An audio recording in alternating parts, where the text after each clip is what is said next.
गांव में मां वैष्णवी के परम भक्त श्रीधर रहते थे।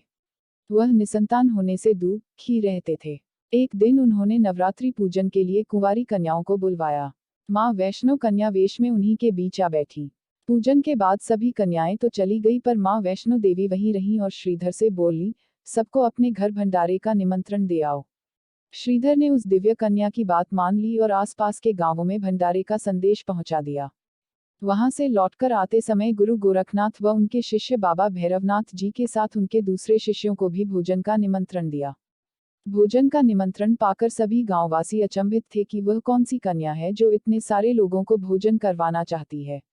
इसके बाद श्रीधर के घर में अनेक गांववासी आकर भोजन के लिए एकत्रित हुए। तब कन्या रूपी मां वैष्णो देवी ने एक विचित्र पात्र से सभी को भोजन परोसना शुरू किया।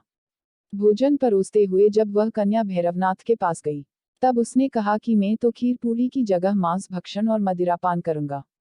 तब कन्या रूपी मां ने उसे समझाया कि यह ब्राह्मण के यहाँ का भोजन है, इसमें मांसाहार नहीं किया जाता। किंतु भैरवनाथ ने जानबूझकर अपनी बात पर अड़ा रहा। जब भैरवनाथ ने उस कन्या को पकना चाहा, तब मां ने उसके कपट को जान लिया।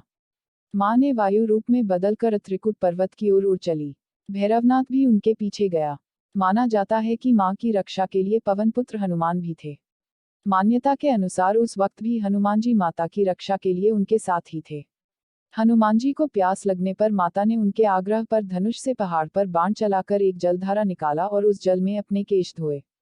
आज यह पवित्र जलधारा बाणगंगा के नाम से जानी जाती है, जिसके पवित्र जल का पान करने या इससे स्नान करने से श्रद्धालुओं की सारी थकावट और तकलीफें दूर हो जाती हैं। इस दौरान माता ने एक गुफा में प्रवेश कर 9 माह तक तपस्या की। भैरवनाथ भी उनके पीछे वहां तक आ गया। तब एक साधु ने भैरवनाथ से कहा कि तू जिसे एक कन्या समझ रहा है, वह आदिशक्ति जगदम्बा है, इसलिए उस महाशक्ति का पीछा छोड़ दे। भैरवनाथ साधु की बात नहीं मानी। तब माता गुफा की दूसरी ओर से मार्ग बनाकर बाहर निकल गईं। यह गुफा आज भी अर्धकुमारी या आदिकुमारी या गर्भजून के नाम से प्रसिद्ध है। अर्धकुमारी के पहले माता की चरण पादुका भी है। यह वह स्थान है जहां माता ने भागते भागते मुड़कर भैरवनाथ को देखा था। गुफा से बाहर निकलकर कन्या ने देवी का रूप धारण किया। माता ने भैरवनाथ को चेताया और वापस जाने को कहा, फिर भी वह नहीं माना।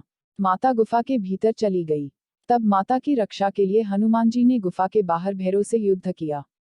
भैरव ने फिर भी हार नहीं मानी। जब वीर हनुमान निढाल होने लगे, तब माता वैष्णवी ने महाकाली का रूप लेकर भैरवनाथ का संहार कर दिया।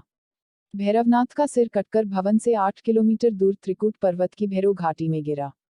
उस स्थान को भैरवनाथ के मंदिर के नाम से जाना जाता है। जिस स्थान पर मां वैष्णो देवी ने हठी भैरवनाथ का वध किया, वह स्थान पवित्र गुफा अथवा भवन के नाम से प्रसिद्ध है। इसी स्थान पर मां काली दाएं, मां सरस्वती मध्य और मां लक्ष्मी बाएं पिंडी के रूप में गुफा में विराजित हैं। इन तीनों के सम्मिलित रूप को ही मां वैष्णो देवी का रूप कहा जाता है। इन 3 भव्य पिंडियों के साथ कुछ श्रद्धालु भक्तों एवं जम्मू कश्मीर के भूतपूर्व नरेशों द्वारा स्थापित मूर्तियां एवं यंत्र इत्यादि है। कहा जाता है कि अपने वध के बाद भैरवनाथ को अपनी भूल का पश्चाताप हुआ और उसने मां से क्षमादान की भीख मांगी। माता वैष्णो देवी जानती थी कि उन पर हमला करने के पीछे भैरव की प्रमुख मंशा मोक्ष प्राप्त करने की थी। उन्होंने न केवल भैरव को पुनर्जन्म के चक्र से मुक्ति प्रदान की, बल्कि उसे वरदान देते हुए कहा कि मेरे दर्शन तब तक पूरे नहीं माने जाएंगे, जब तक कोई भक्त मेरे बाद तुम्हारे दर्शन नहीं करेगा। उसी मान्यता के अनुसार आज भी भक्त माता वैष्णो देवी के दर्शन करने के बाद 8 किलोमीटर की खड़ी चढ़ाई चढ़कर भैरवनाथ के दर्शन करने को जाते हैं।